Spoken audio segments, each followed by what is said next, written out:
¿Cómo están, amigos de Videos Bolivia? A continuación les presentamos la siguiente noticia.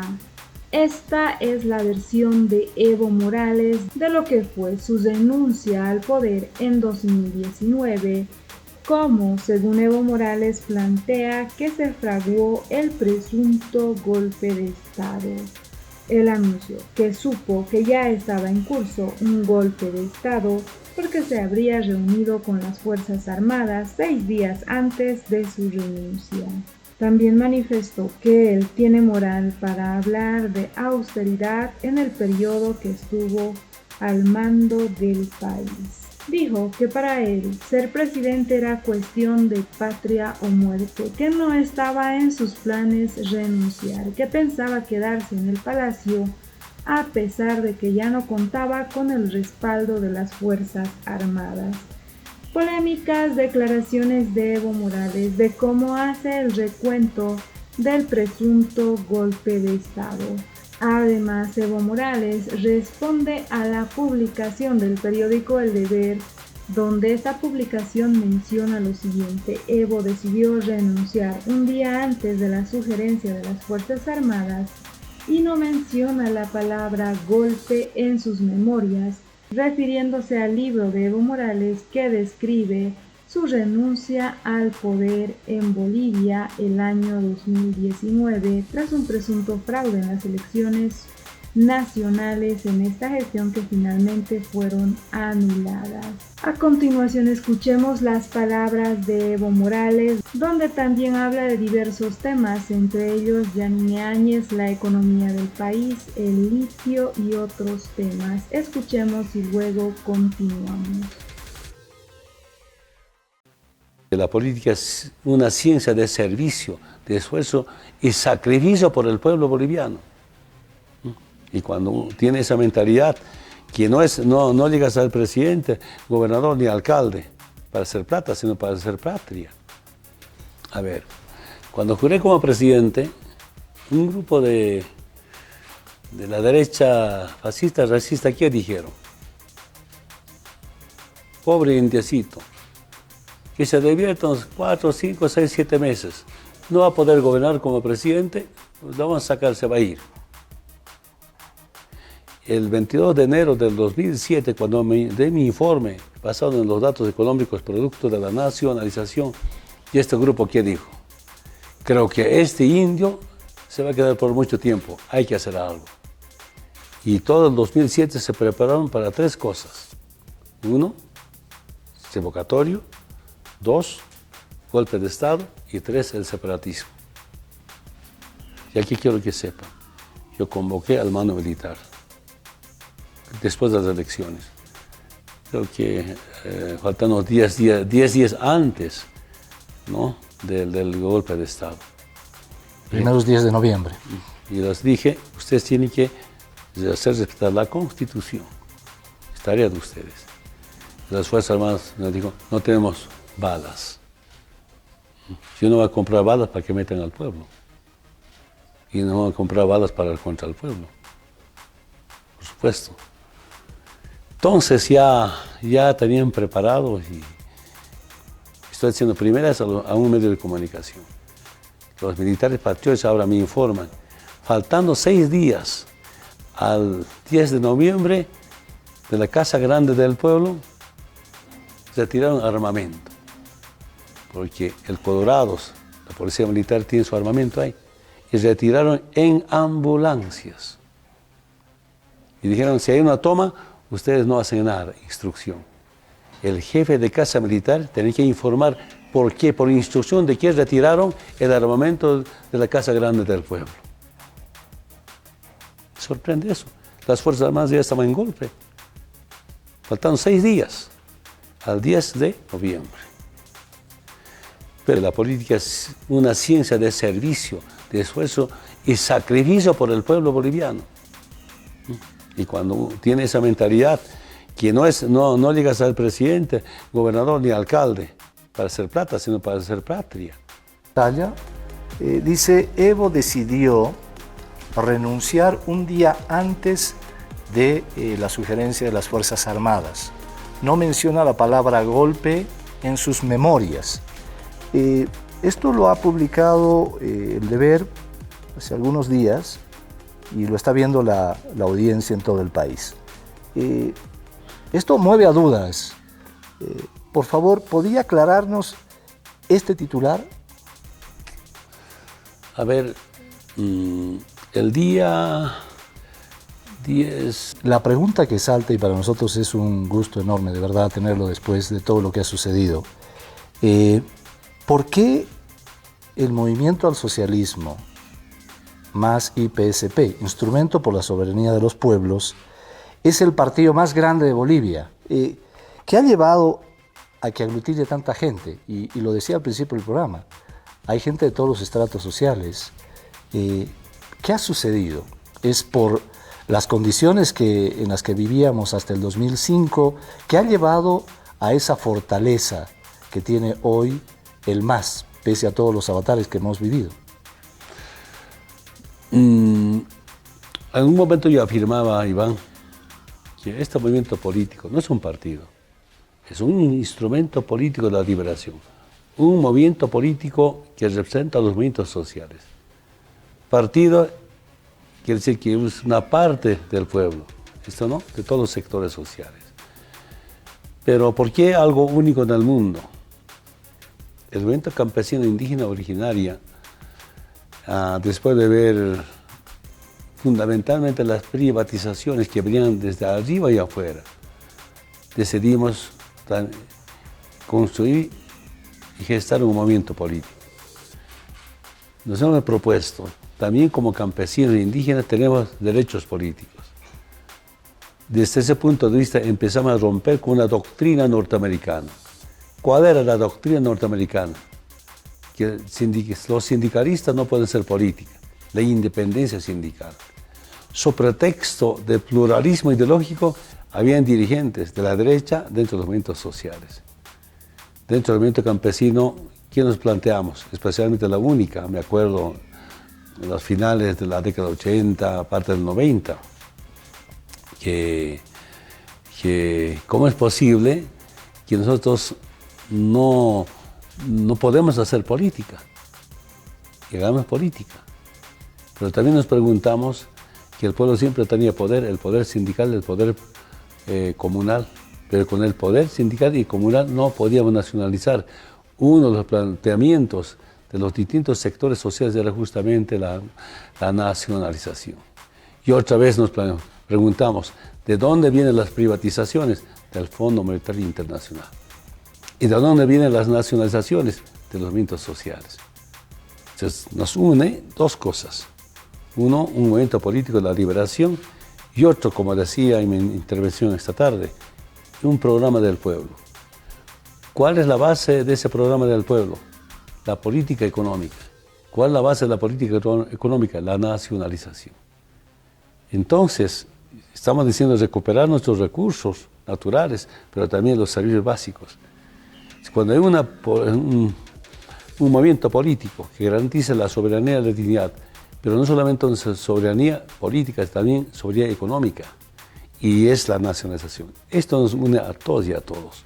Primero empezamos desde el movimiento campesino indígena originaria, ya con los distintos sectores sociales y sobre todo profesionales que aportaron en este proceso de la liberación económica.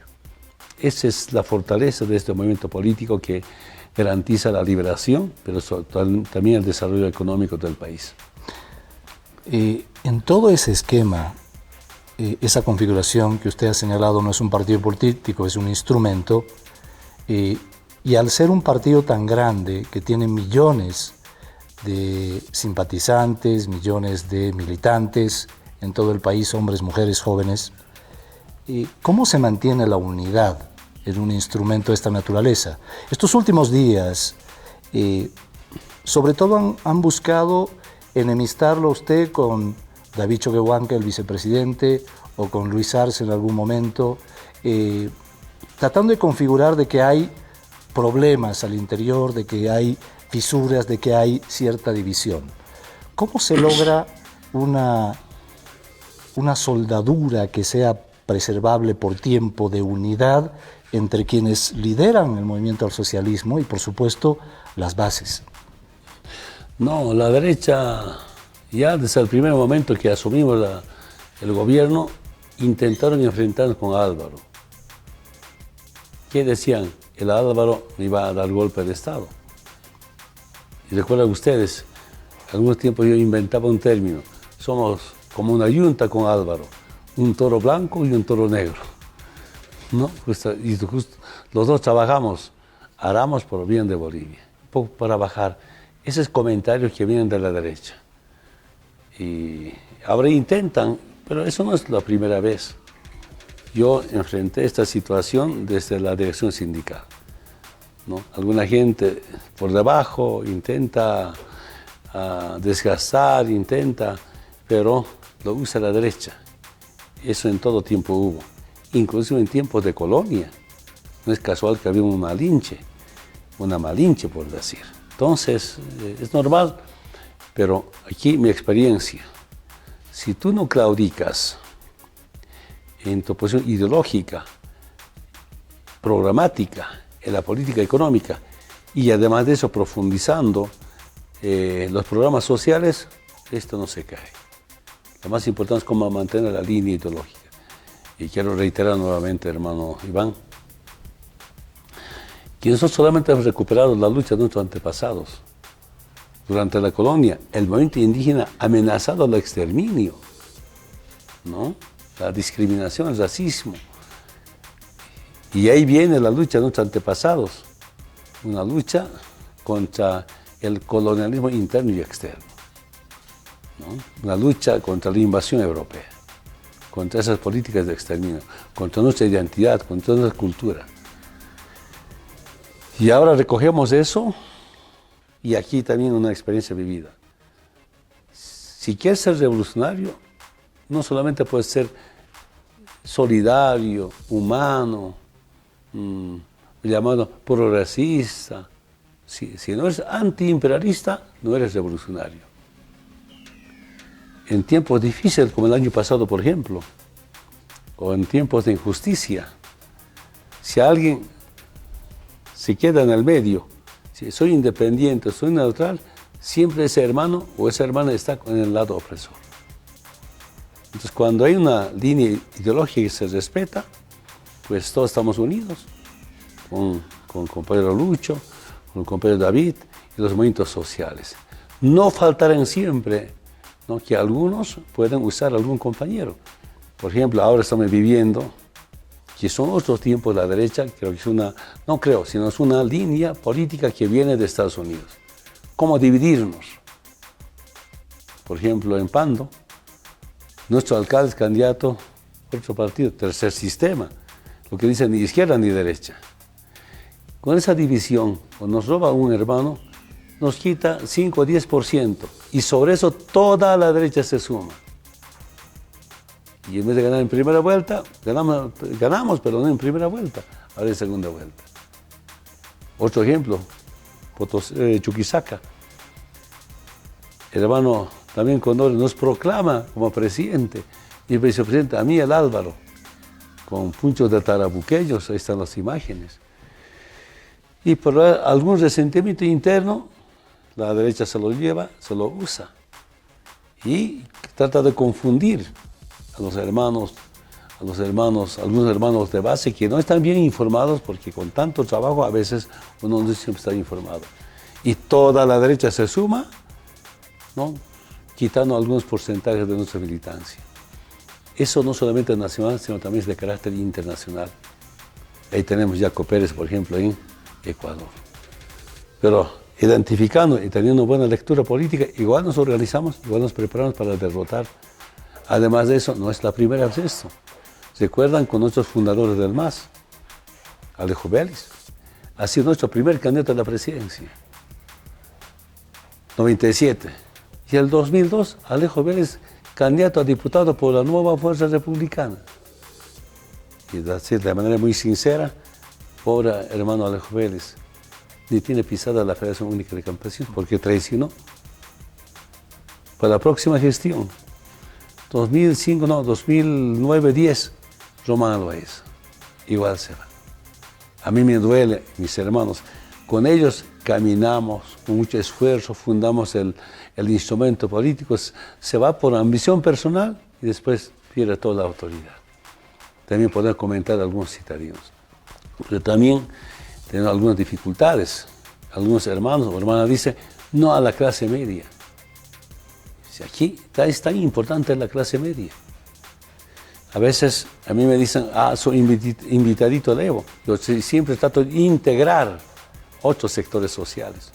En los movimientos sociales vienen con mineros, cooperativistas, asalariados, transporte libre, transporte federado. Algo interesante. Entre transporte libre y federado siempre tienen problemas. ¿Quién controla las calles, los caminos, verdad? Pero cuando se trata de la patria, mediante el MAS, los dos unidos, haciendo juntos, haciendo campaña. Igualmente, mineros asalariados o mineros cooperativistas siempre tienen el problema de controlar áreas mineras, ¿verdad? Pero cuando se trata de por la patria, mediante el instrumento político, todos juntos, negociando, a ver, ¿dónde va a ir el diputado, los asalariados o las cooperativas o senadores? Entonces convocamos.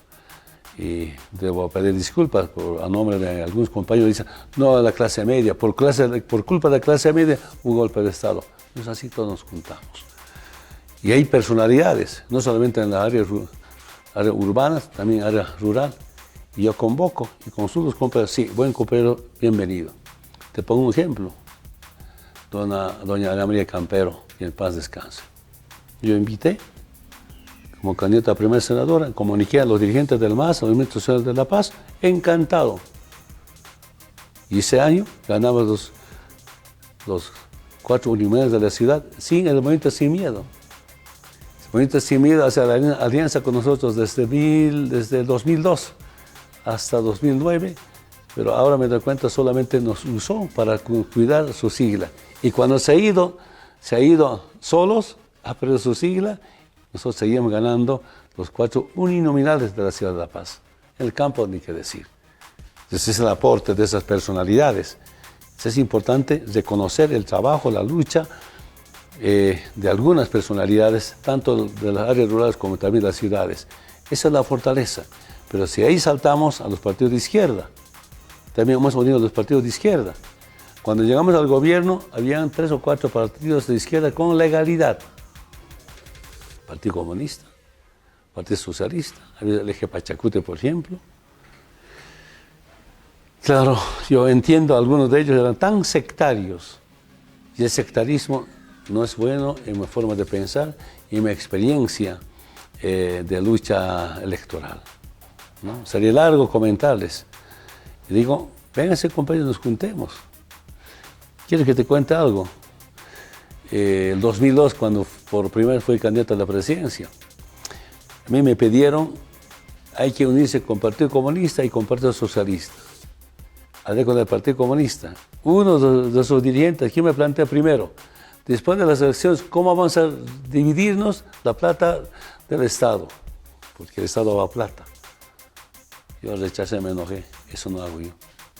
¿Se acuerdan? En el 2012 hemos devuelto más de $1 millón a la Corte Nacional Electoral, porque tenemos que rendir cuentas con facturas. Lo que se podía, hemos rendido cuentas, sobraba la plata. Y algún dirigente del MAS, algunos compañeros dicen, no, Evo, hay que nomás comprar las facturas, no hay que devolver esa plata, ¿no? Lo que se gastó legalmente, se rinde cuentas, lo que no se gastó, pues hay que devolver. Y hace una noticia mundial. Tuve problemas con los compañeros que no querían devolver esa plata, ¿no? ¿Y qué pasa con el Partido Socialista? En tal Rolando Morales, me acuerdo exactamente. Me dijo, negocio, vamos juntos. Ya aceptó. Me dijo, ahora, ¿quién va a ser candidato a presidente? Me dijo el compañero Morales también, yo soy profesional, yo soy economista. A mí me corresponde ser candidato a presidente, a vos vicepresidente. Yo por lo menos el planteamiento era como unirnos, como consultar al pueblo quién va a ser candidato a presidente, Evo o Rolando Morales. El problema, hemos superado eso. Pero después nos hemos entendido unir y ahora todos se han unido. Compañero Lucho Arce, nuestro presidente, era del Partido Socialista, Marcelo Creo Santa Cruz. Estaba nuestro primer ministro. pero con el correr del tiempo ya desapareció el Partido Socialista. Son militantes, se han inscrito, así como también algunos compañeros del Partido Comunista. Y del eje Pachacuti ya todos se vinieron. Entonces, unir primero a los movimientos sociales y segundo a los partidos de izquierda, y por eso somos fuertes. Pero algo muy importante, hay una estructura fuerte en base a los movimientos sociales del campo, pero también otros sectores. Y otros profesionales, intelectuales, inclusive ya por principio, por ideología. Y esa es nuestra fuerza, por eso es el momento político más grande de la historia, pero también un momento político que tiene visión de país, tiene una propuesta más allá de nuestro bicentenario. Yo estoy convencido, porque eso trabajamos con ex parlamentarios, ex dirigentes de los distintos movimientos sociales con motivo del bicentenario. Bien, quiero girar hacia atrás y ponernos en el año 2019. ¿Cuándo se dio cuenta de que el golpe de Estado estaba en curso? ¿Qué situaciones ocurrieron, Evo, para que usted se diera cuenta de que estaba en marcha un golpe de Estado? Porque en estos días mucho se está hablando sobre el tema, ¿no? Nos dicen, no, fue un fraude monumental, hubo fraude, bajo lo que ha significado ese momento, después de los resultados del 20 de octubre del 2019, apoyados en lo que dijo la OEA, y ahora lo que se está conociendo en estos días, que usted también lo ha relatado en un libro que ha salido hace poco, pero seguramente usted como presidente ha sentido y ha vivido y se ha dado cuenta de algunos elementos que configuran el saber que se estaba desarrollando un golpe de Estado. ¿Cuáles han sido esos elementos o esos primeros hechos que demostraban que estaba en curso un golpe de Estado? Un poquito hay que refrescar la memoria desde el 2006. A ver, cuando juré como presidente, un grupo de la derecha fascista, racista, ¿qué dijeron? Pobre indiecito, que se divierta unos 4, 5, 6, 7 meses. No va a poder gobernar como presidente, pues lo vamos a sacar, se va a ir. El 22 de enero del 2007, cuando de mi informe, basado en los datos económicos producto de la nacionalización, y este grupo, ¿qué dijo? Creo que este indio se va a quedar por mucho tiempo, hay que hacer algo. Y todo el 2007 se prepararon para 3 cosas. 1, revocatorio. 2, golpe de Estado. Y 3, el separatismo. El revocatorio no estaba en la Constitución, pero como los juristas dicen, lo que no está prohibido está permitido. Sin que esté en la Constitución el revocatorio, yo acepté ir al revocatorio. ¿Quién encabezó el revocatorio? Manfred Díaz Villa. Yo dije, no solamente el presidente, el vicepresidente, también los prefectos. En vez de revocarme a mí me ratificaron con 67%. Y Manfred ha sido revocado en el departamento de Cochabamba como prefecto. Y esa es gracias a la conciencia del pueblo. Derrotamos eso, viene el separatismo, derrotamos, pero también viene el golpe de Estado, el 2008, porque el 2007 se prepararon para el 2008. Y para derrotar el primer golpe de Estado en nuestra gestión nos ayuda bastante UNASUR. Recuerden ustedes, había una reunión de emergencia de UNASUR en La Moneda, Santiago, Chile, convocado por la presidenta Bachelet, que estaba presidenta pro tempore de UNASUR. Claro, impulsaron Hugo Chávez, Kirchner, estaba Lula, una reunión. Derrotamos al primer golpe de Estado. El segundo golpe de Estado, la marcha de los Titnis, era parte del golpe de Estado. Y ahí saludo, acá en La Paz, se autoconvocaron los movimientos sociales, una excelente concentración. Algunos decían 1 millón, pero mínimamente habían como 500.000 concentrados defendiendo a nuestro proceso de cambio. Llegó una pequeña marcha. Lamento mucho, la policía hizo entrar a la Plaza Morillo. La gente de Doria Medina, otra gente, andaban por la Plaza Morillo, por la Palacio Quemado, diciendo Villarroel, Villarroel, Villarroel, hacerme colgar a mí. El ex dirigente ha sido desde la Plaza Morillo, que dijo Adolfo Chávez, creo. Chávez. Y dijo, el Evo debe dar un paso al costado, pidiéndome renuncia. Yo saludo, ahí el pueblo paseño no se sumó, tampoco a la policía ni las Fuerzas Armadas. Derrotamos ese golpe de Estado. ¿Recuerdan el paro casi 2 semanas de la policía? Tomaron la Plaza Morillo. Estaban ahí de vuelta con su banda, cuestionando a Evo, ¿no? Era parte del golpe de Estado. Quería que la policía, esa información de los buenos policías que me informaban, que yo saque las Fuerzas Armadas, toma la Plaza Morillo con las Fuerzas Armadas. Era balacera, muertos, como pasó en el 2003, Fuerzas Armadas de la policía en la Plaza Morillo. Aguanté, derrotamos también ese golpe de Estado. Y creo que también la marcha de los discapacitados, pagado por costas, por leyes, por gobiernos municipales, departamentales de la derecha, nos rodearon como un mes con sus carpitas, pagado incluso por alcalde de la ciudad de La Paz. Derrotamos. Y en este golpe, yo tenía una información de una trabajadora del hogar. Me dijo, han venido comités cívicos de La Paz, de Santa Cruz, de Oruro, de Tarija, de otros departamentos. La trabajadora escuchó, que ha dicho, si no se da golpe de Estado, después de las elecciones hay que poseer a nuestro presidente. Yo comenté en el gabinete. Dijeron, no van a poder como en Venezuela. Claro, allá la asamblea estaba tomada por la derecha, por opositores. Y ahí teníamos, bueno, acá no dieron mucha importancia a los ministros. Lamento mucho que no tengan buena información de inteligencia ni de la policía, pero tampoco de las Fuerzas Armadas. Estoy hablando un poco, faltando 3-4 semanas a las elecciones del 2019.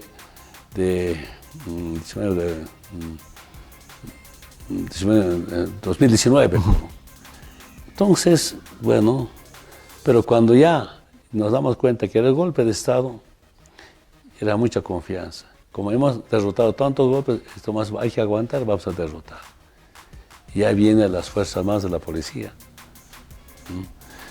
Mira, pueblo paseño, pese el accionar del alcalde de la ciudad del Alto, como también de La Paz, resistió, no se sumó. Y han tenido que traer políticos de Santa Cruz para que el pueblo paseño pueda movilizarse. No sé, eso habría que debatir profundamente. Bueno, ya no tenía información, y aquí quiero que sepan, yo convoqué al mando militar después de las elecciones. Creo que faltando 10 días antes, ¿no?, del golpe de Estado. Primeros días de noviembre. Y les dije, ustedes tienen que hacer respetar la Constitución. Es tarea de ustedes. Las Fuerzas Armadas nos dijo, no tenemos balas. Yo no voy a comprar balas para que metan al pueblo. Y no voy a comprar balas contra el pueblo. Por supuesto. Entonces ya tenían preparado y bueno, yo tenía mucha confianza. El pueblo se ha movilizado, se ha resistido, pero ya con la policía en contra del gobierno, Fuerzas Armadas pidiéndome renuncia. Y del oriente de Santa Cruz acá, Camacho, movilizando acá, haciendo algunos acuerdos, era difícil resistir. Entonces ahí viene el golpe de Estado, porque si bien hemos ganado las elecciones, por lo menos mi mandato cumplía el 22 de enero. Y me quitaron, ¿no?, el 18, bueno, 10, 11, 12 de noviembre. Es un golpe totalmente confirmado. Además de eso, ustedes saben que Una asociación constitucional tiene que ser el presidente del Senado o los diputados. No hubo eso, no ha habido sesión. Que un militar con un uniforme de guerra camuflado esté poniendo medalla. No pues. Pero ¿qué siento? Los que niegan el golpe, niegan las masacres en Cata y Sacaba. Y los muertos también en Yapacaní, como también en Potosí y Betanzos, creo. Y tantos heridos. Y negar, desconocer la matanza o el genocidio es desconocer o no respetar la vida ni la democracia. Sí, podemos resumir. Y no quiero comentar de otras acciones que hicieron las fuerzas antes de la renuncia. Bien, tenemos preguntas de nuestras compañeras de trabajo que también están en otros departamentos. Empiezo con Sandra Elías en Santa Cruz. Por favor, Sandra, te estamos escuchando. Elías lo saluda. Bueno, escuchándolo hablar tengo muchísimas preguntas para hacerle, pero voy a retroceder un poquito en la conversación cuando usted hablaba acerca de la clase media. Sabemos que hay una fisura en nuestro país entre el gobierno actual y esta clase media, y no estoy hablando de los líderes de la oposición, sino de esa parte de la población, de las ciudades, de las urbes, que no votan por el movimiento al socialismo, tal vez porque no comparten los ideales o no entienden la lucha del movimiento al socialismo, o porque sencillamente reclaman temas de corrupción o de discriminación incluso hacia ellos mismos, pero que tampoco están de acuerdo necesariamente con los líderes de oposición y que tampoco son racistas o fascistas como normalmente se cataloga a los líderes de oposición. ¿Usted cree que es posible, don Evo Morales, poder llegar a cerrar de alguna manera esa fisura, a trabajar con esta parte de la población y para esta parte de la población, de manera que esto que estamos viviendo actualmente en el país, esta polarización tan fuerte que nos lleva a enfrentamientos entre hermanos, entre bolivianos, pueda frenar, pueda disminuir? ¿Es posible llegar a ese momento? Bueno, primero, Iván, que es importante revisar las políticas económicas. Recordemos, 5 años antes de nuestra revolución democrática cultural, habían 5 presidentes. Esto digo fundamentalmente a las nuevas generaciones. 2001, Banzer. 2002, Tuto. 2003, Bonner. 2004, Carlos de Mesa. 2005, a 22 de enero del 2006, doctor Eduardo Rodríguez Belcé. Claro, gobiernos que no tenían plan, algunos presidentes de entonces pidiendo mendicidad, limosna para pagar el sueldo aguinaldo. Y otra quiero decirles, ¿por qué se puede durar cambiar Bolivia? Con la unidad, no solamente del movimiento campesino ni obreros, sino también otros sectores sociales. Y aquí el que manda es una política económica. Y esa política económica viene del pueblo boliviano. Y se puede unir. Y nos hemos unido. Por eso hemos estado casi 14 años. El pueblo es tan sabio. Si algún presidente no responde, cambia. Pero que la derecha, como no puede ganarnos en democracia, golpe de Estado. Y ahora otra vez amenazando al hermano Lucho con golpe de Estado. O a veces hablan de acordar el mandato, en el fondo es golpe de Estado. Porque no responden, antes no respondían al pueblo, entonces golpe, o cambiaban permanentemente. Entonces, si bien se avanzó bastante, reconoce al mundo entero. Solo 2 datos a ver. Casi en 20 años de privatización del gas, ¿no? ¿Cuánta es la renta petrolera? 3.000 millones de dólares. Después de que nacionalizamos, en 3 años la renta petrolera, 38.000 millones de dólares. El 2005, ¿con cuánto del PIB nos dejaron? En 180 años nos dejaron con 9.000 millones de dólares del Producto Interno Bruto. 22 de enero del 2019, ¿con cuánto de PIB le dejamos? 42.000 millones de dólares. Eso valora todo el mundo. Entonces, con la unidad trabajando es posible. Quiero que en este momento yo planteo cómo recuperar nuestra economía. Un acuerdo, alianza, pacto, no sé cuál es el término. Trabajadores, empresarios, y Estado de Estado, gobiernos locales, gobiernos departamentales, gobierno nacional. Y en su representación la derecha está ahí. Entonces, como Estado, trabajemos para recuperar nuestra economía. no sé si es el término exacto de activación, pero yo diría recuperar después de que tanto daño se hizo en la dictadura de años y compañía, pero también hay que reconocer que la pandemia nos ha arruinado y tenemos que trabajar conjuntamente. Lo que debemos plantear es un programa post-pandemia, y que no falta alimento, y que no falte fuentes de trabajo, es decir, hay que invertir conjuntamente.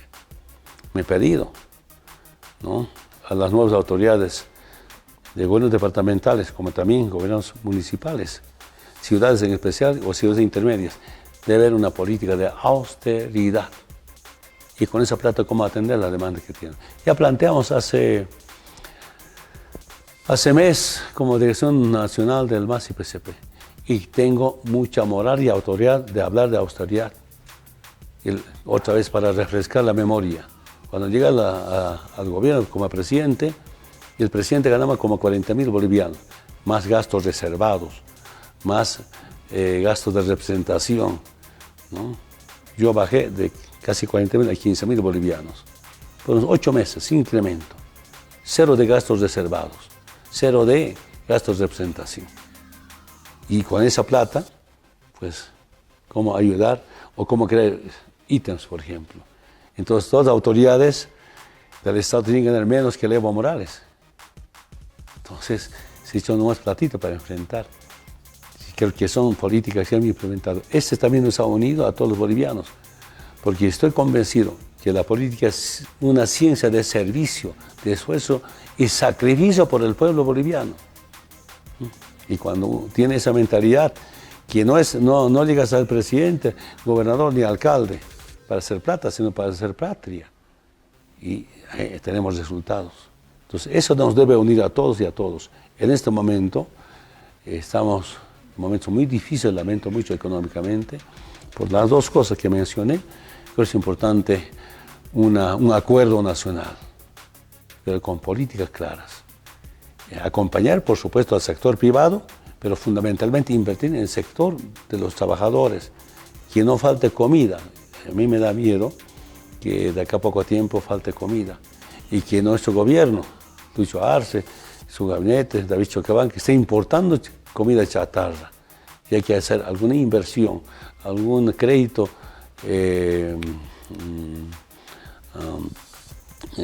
un crédito que permita a los pequeños y medianos productores garantizar alimento para el pueblo boliviano.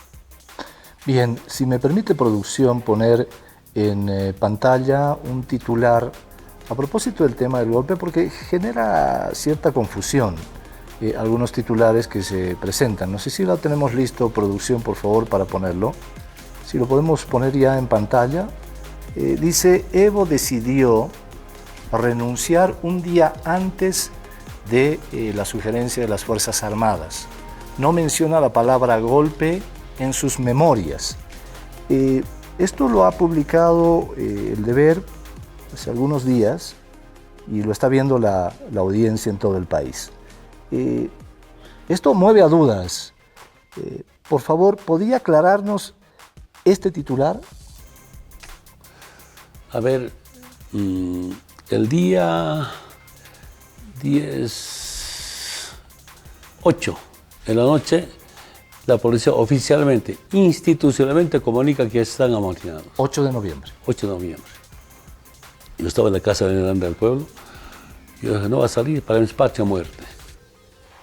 Los ministros, digo: no, hay que abandonar, tiene seguridad. Estaba en golpe, ¿no? ¿Por qué digo esto? Porque decir que no menciono golpe, era golpe, y nos retiramos a la residencia, y al día siguiente, el día sábado, a las 5 de la mañana tenía una reunión con las 20 provincias, me acuerdo perfectamente. 9 de noviembre. ¿Perdón? 9 de noviembre. 9 de noviembre. 9 de noviembre. Y creo que con las cooperativas mineras, ¿no? Y me dijeron que la Plaza Murillo ya estaba tomada por los civiles, los reaccionarios, los golpistas. Retorné y organizé la reunión en la residencia y tenía que viajar al trópico de Cochabamba. Viajé para una reunión con las 6 federaciones, una planificación, estaba preparándose para que el día lunes 12, o no, 11, pues retomar la plaza Murillo. Entonces, decir que yo había renunciado, pues para mis patria muerte. Viajé el día sábado retorné y hicimos una reunión a mi llegada en la terminal presidencial en el aeropuerto del Alto, una reunión. No alcanzó tiempo para bajar, me quedé a dormir ahí. Y siguen planificando a ver cómo resistimos, cómo enfrentamos, cómo derrotamos el golpe, ¿no? Y quedamos, y a la 1 de la mañana nos comunica esa comisión de la OEA que hace auditoría electoral, que ya tenían su informe preliminar, cuando con Diego Pari, canciller, acordaron que ese miércoles de esa semana tenía que ser 10, 11, 12, 13, 14 más o menos el informe, se adelantó. Intenté comunicarme con Luis Almagro, no se dejó, pero delante del canciller y delante del compañero Héctor Arce, dije a su responsable que está comunicándose telefónicamente. Si sacan este informe, porque hemos leído, era alimentar el golpe de Estado. Por culpa de la OEA, por culpa de Luis Almagro, va a haber muertos en Bolivia. Suspendan y hagan una buena auditoría. Pero nunca más ha habido comunicación. Es decir, que yo había estado pensando en renunciar. Totalmente falso, ¿no?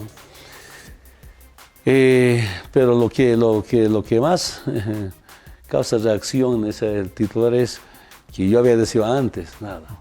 Pero quiero que sepan, ahora recién tengo información. Estoy diciendo primeras a un medio de comunicación.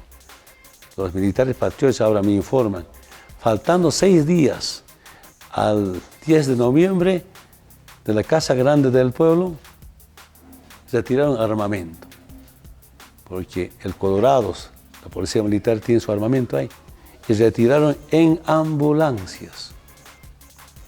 Y dijeron, si hay una toma, ustedes no hacen nada, instrucción. El jefe de Casa Militar tenía que informar por qué, por instrucción de quién retiraron el armamento de la Casa Grande del Pueblo. Sorprende eso. Las Fuerzas Armadas ya estaban en golpe. Faltaron 6 días al 10 de noviembre. Pero decir que yo había renunciado o había decidido renunciar antes de que las Fuerzas Armadas me pidan la renuncia, qué mentira. Porque el domingo en la mañana, domingo 10 de noviembre, yo por televisión me informo que estaban sobrevolando aviones K-8 en Chayapata. Yo, como me comunico con el comandante de la Fuerza Aérea Boliviana, el general Terceros, mi general, ¿qué pasó? ¿Por qué los K-8 allá? No, era para evitar enfrentamiento entre la población. Usted sabe, general, por constitución, solo puede mover armamento militar por instrucción del capitán general de las Fuerzas Armadas. Cuando dije eso, se cayó. No dijo nada. Ya estaba en golpe, ¿no? Y cuando decidí salir a Chimoré, ya comunicó renuncia de Evo, el comandante en jefe. Entonces, bueno, será motivo de investigación, ¿no?, sobre la participación de las Fuerzas Armadas en el golpe de Estado. Entonces yo quiero solamente aclarar esta situación, ¿no? Y tengo más informaciones, falta mucho tiempo para seguir informando, ahora que nos están informando cómo prepararon. A ver, me acuerdo, después ya me comunicaron a México, algunos hermanos nuestros militares. Antes de que salga de la Fuerza Aérea o de la terminal presidencial, algunos comandantes ya hablaron que a Evo tenemos que mandar a Estados Unidos. Y además de eso, a las 10, 11 de la mañana, llegó una carta del día domingo 10 de noviembre, donde avión presidencial ya no dependía del ministro de la presidencia, sino del comandante de las Fuerzas Armadas. El golpe. Entonces, repito nuevamente, quienes dicen que no hubo golpe de Estado, lamento mucho, pues, cómo trata de mentir.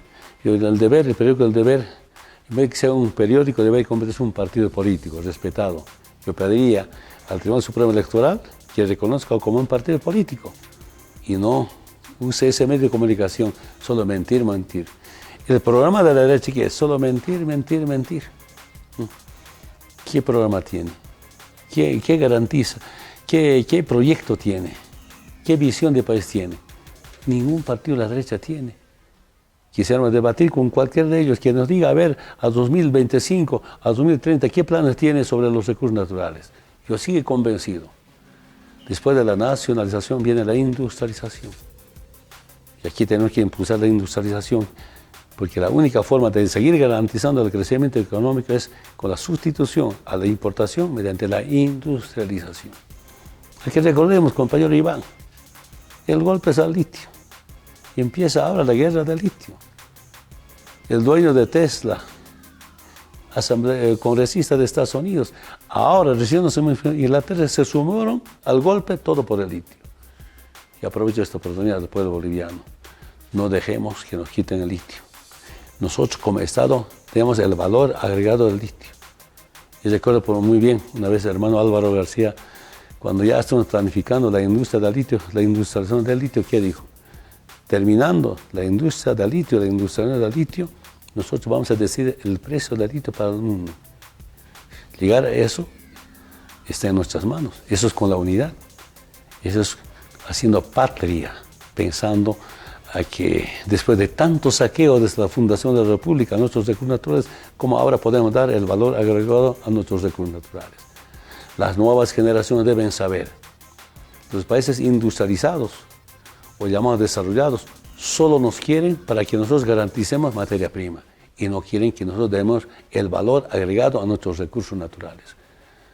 El 2010 yo viajé invitado a Corea del Sur. Corea del Sur, como siempre, es tarea del presidente, hacer buenos negocios para Bolivia. Fuimos a los acuerdos, pero el gobierno de Corea me invita a ver una nueva, recién inaugurada industria de baterías de litio. Fui a ver, hermoso, lindo, carros a litio. Ellos quieren comprar litio como materia prima y no quieren acompañarse de la industrialización. Yo pregunto, ¿cuánto cuesta la industria? $300 millones. Nuestras reservas ya están, creo, reservas internacionales estaban como $10.000 millones. Porque otro dato económico, cuando llegamos al gobierno, las reservas internacionales eran $1.700 millones. El mejor año, 2015-2016, llegamos a más de $15.000 millones de reservas internacionales. ¿Saben, Iván? 5 presidentes, 5 países me han pedido que prestemos plata. Antes Bolivia no tiene capacidad de endeudarse. Ahora que nos esté pidiendo plata. Y a Salvador hemos prestado con buenos intereses. Nos ha devuelto. Yo quería prestar más, pero cuando prestamos, la derecha se opone. Dejamos, pero a Salvador hemos prestado, nos ha pagado, nos lo ha devuelto con intereses. Es también hacer negocio. Como nuestras reservas internacionales estaban creciendo, yo dije en ese momento, ¿cómo no va a garantizar $300 millones? Yo dije a los coreanos, hagamos su gemela en Bolivia, en Potosí. No. Si no quiere transferirnos su conocimiento científico a menos tecnología. Otra vez digo, ellos solo nos quieren para que nos demos materia prima. Esa es la historia de Bolivia. Ahí viene como empezar de cero. Hemos empezado de laboratorio, planta piloto, largo comentarles. Pero cuando inauguramos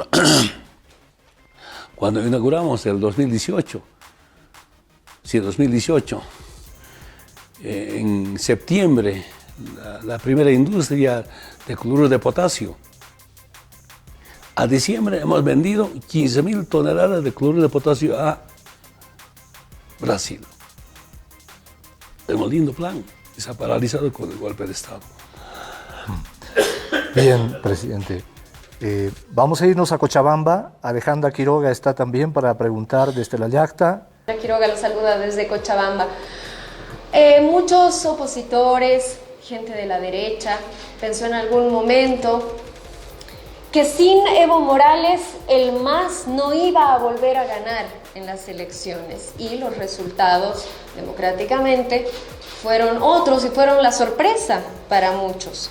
¿Por qué cree usted que el pueblo boliviano vota por el movimiento al socialismo? ¿Qué es lo que busca o qué es lo que rechaza al momento de emitir este voto? Una rebelión democrática contra las políticas del capitalismo, del imperialismo, golpe de Estado. En países donde tienen tantos recursos naturales, bases militares. Pero en países, revisemos el mundo, en países donde no hay recursos naturales, no hay bases militares. Entonces, Bolivia está en la mira del mundo por sus recursos naturales. Y nuestra gestión, hermanos del campo y hermanos indígenas me informan, está chorreando petróleo al flor de tierra. Yo fui al norte paseño, entramos a una selva. Petróleo chorreando a flor de tierra. Será petróleo liviano, pesado, ya no sé. Sacas fósforo, prendes con el prendedor, se prende la mecha. Cerros enteros, como en Mutún, hierro, litio, ¿no? Entonces, cuando nosotros diseñamos una política económica que ha tenido resultados, porque el modelo económico, gracias al proceso de cambio, ha dado resultados. Reducción de la pobreza, crecimiento económico.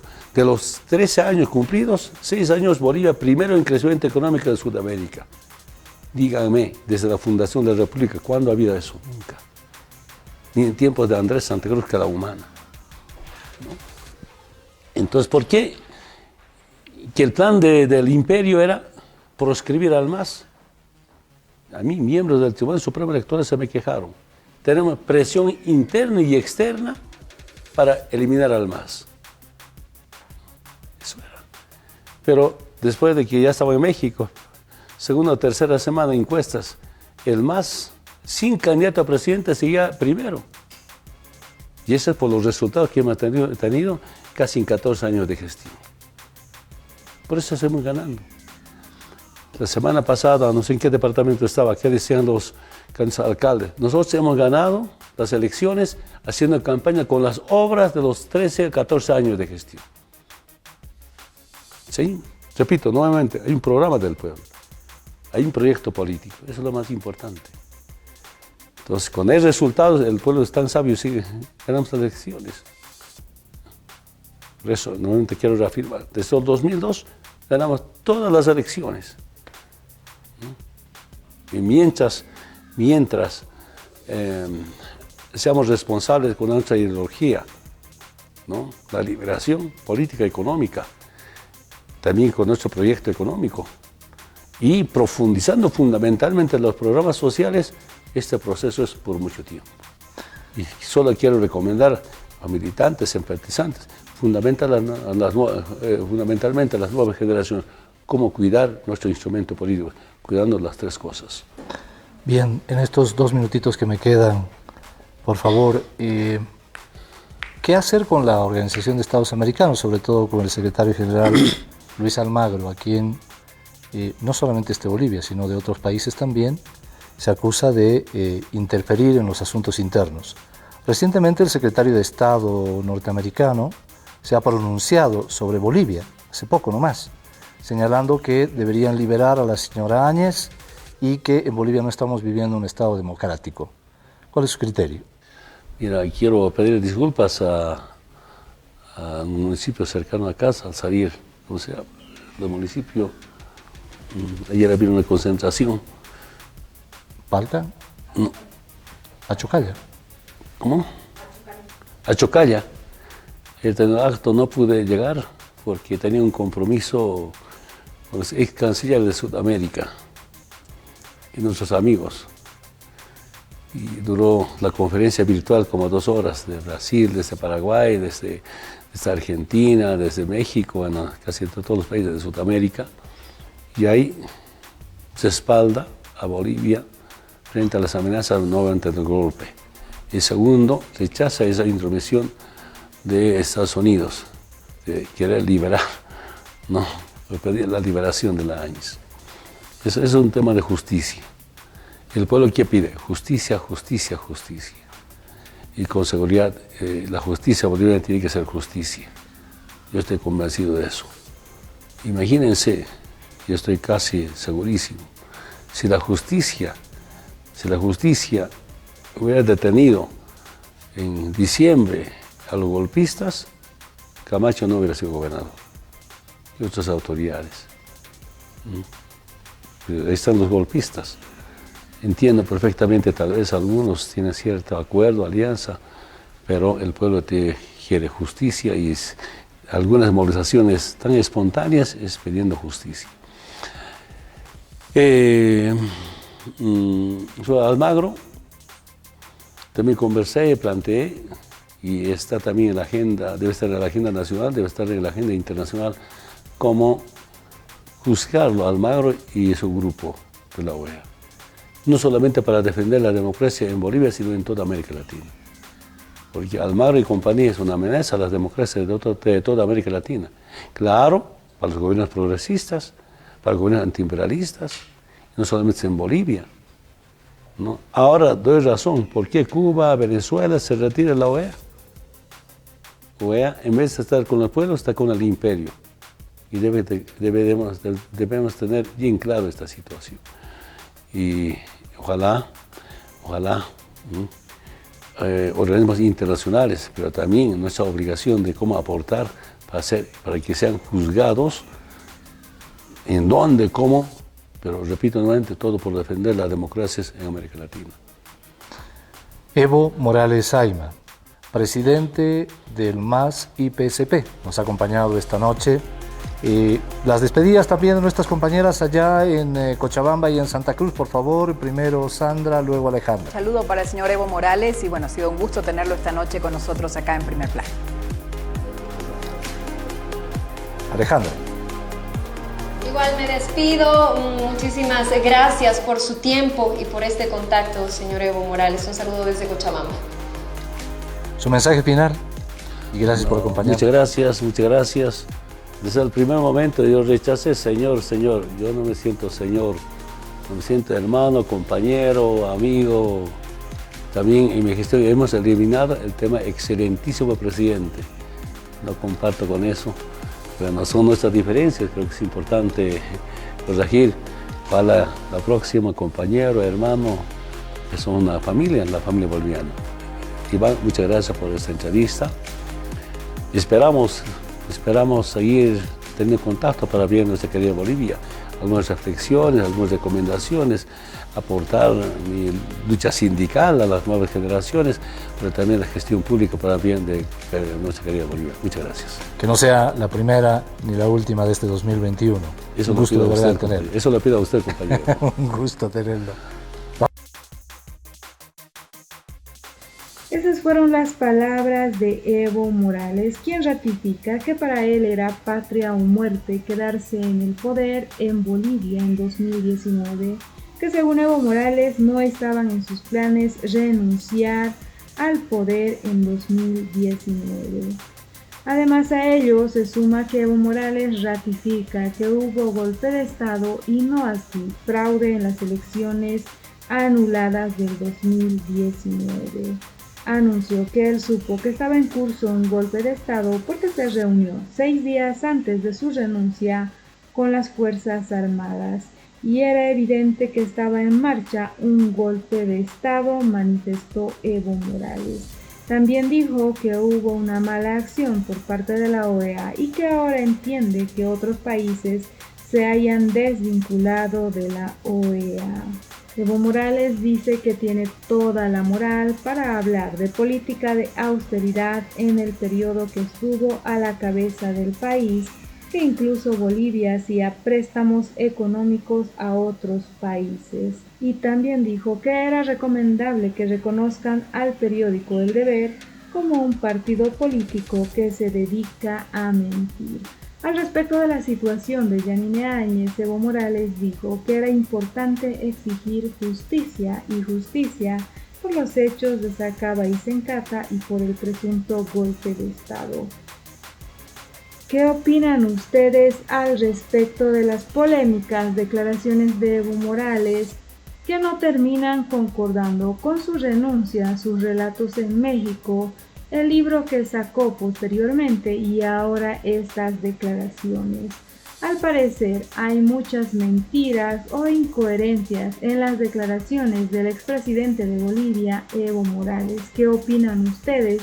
No olviden dejarnos sus percepciones al respecto de las palabras de Evo Morales en estas, según Evo Morales, confesiones de lo que fue la gestión del movimiento al socialismo después de haber cumplido 26 años en el país como partido político.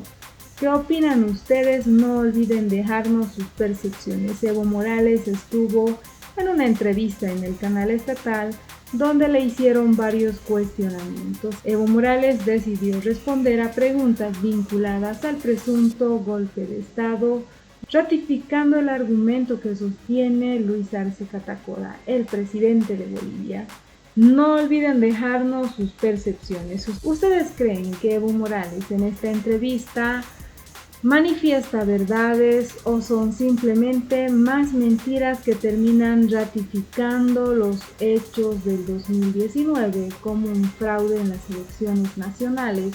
¿O creen que hubo golpe de Estado después de escuchar las palabras de Evo Morales? No olviden dejarnos sus percepciones al respecto.